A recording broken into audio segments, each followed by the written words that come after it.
Tutoriál ako získať veľké ovocie na záhrade v Grove Garden. Dajte si veľa sprinklerov na jedno miesto a okolo toho dajte sprinklery.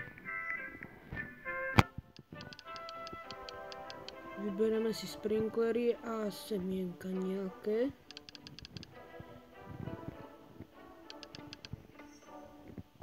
Prídeme k tomu, tam sú 3 sprinklery. Alebo váš výber koľko, ale čím viac toho.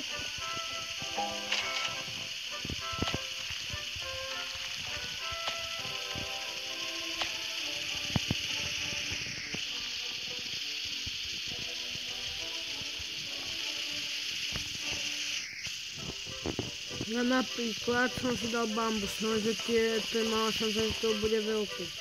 Takže si kľudne dajte aj radšej iné semienka, ako napríklad melóny, takéto melóny a dragon fruit, hoci čo iné, ale bambusy nie, ani karotky, čo rýchlo rastie, to nie.